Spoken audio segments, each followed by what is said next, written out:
Don't seek happiness. Happiness is like an orgasm. If you think about it too much, it goes away.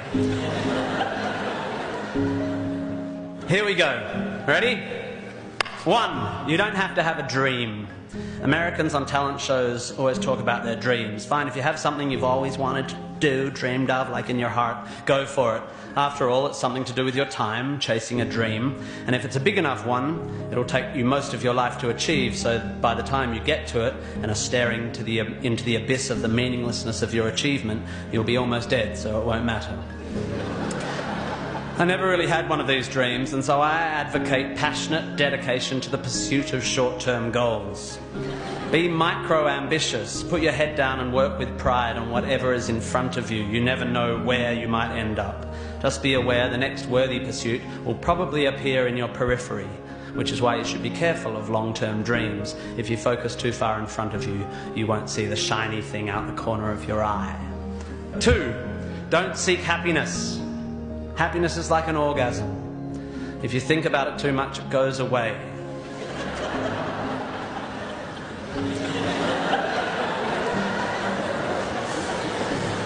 Keep busy and aim to make someone else happy, and you might find you get some as a side effect. We didn't evolve to be constantly content.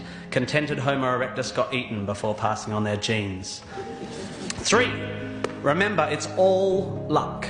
You are lucky to be here. You are incalculably lucky to be born. Understanding that you can't truly take credit for your successes, nor truly blame others for their failures, will humble you and make you more compassionate. Empathy is intuitive, but is also something you can work on intellectually. 4. Exercise. I'm sorry, you pasty, pale, smoking philosophy grads, arching your eyebrows into a Cartesian curve as you watch the human movement mob winding their way through the miniature traffic cones of their existence. You are wrong and they are right. Well, you're half right. You think, therefore you are, but also you jog, therefore you sleep, therefore you're not overwhelmed by existential angst. You can't be can't, and you don't want to be. Play a sport, do yoga, pump iron, run, whatever, but take care of your body. You're going to need it. Most of you mob are going to live to nearly 100, and even the poorest of you will achieve a level of wealth that most humans throughout history could not have dreamed of. And this long, luxurious life ahead of you is going to make you depressed. 5. Be hard on your opinions. A famous bon mot asserts that opinions are like arseholes, in that everyone has one. There is great wisdom in this, but I would add that opinions differ significantly from arseholes, and that yours should be constantly and thoroughly examined.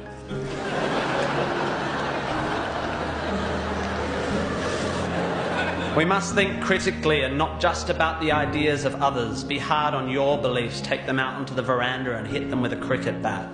Be intellectually rigorous, identify your biases, your prejudices, your privileges. Most of society's arguments are kept alive by a failure to acknowledge nuance.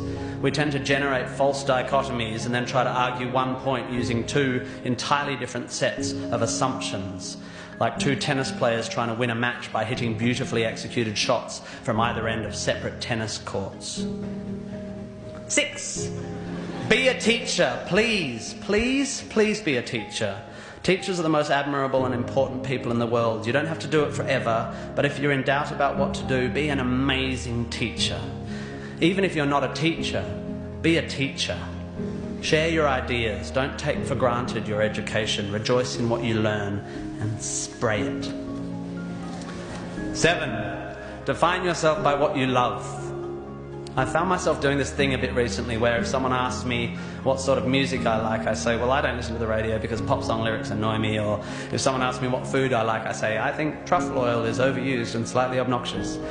And I see it all the time online, people whose idea of being part of a subculture is to hate Coldplay or football or feminists or the Liberal Party. We have a tendency to define ourselves in opposition to stuff. As a comedian, I make my living out of it. But try to also express your passion for things you love. Be demonstrative and generous in your praise of those you admire. Send thank you cards and give standing ovations. Be pro-stuff, not just anti-stuff. 8. Respect people with less power than you. I have in the past made important decisions about people I work with, agents and producers, big decisions, based largely on how they treat the wait staff in the restaurants we're having the meeting in. I don't care if you're the most powerful cat in the room. I will judge you on how you treat the least powerful. So there. 9, finally, don't rush. You don't need to already know what you're going to do with the rest of your life. Don't panic. You will soon be dead. Life will sometimes seem long and tough, and God, it's tiring. And you will sometimes be happy and sometimes sad, and then you'll be old, and then you'll be dead. There is only one sensible thing to do with this empty existence, and that is fill it. Not fill it, fill it. And in my opinion, until I change it, life is best filled by learning as much as you can about as much as you can, taking pride in whatever you're doing, having compassion, sharing ideas, running, being enthusiastic. And then there's love and travel and wine and sex and art and kids and giving and mountain climbing, but you know all that stuff already.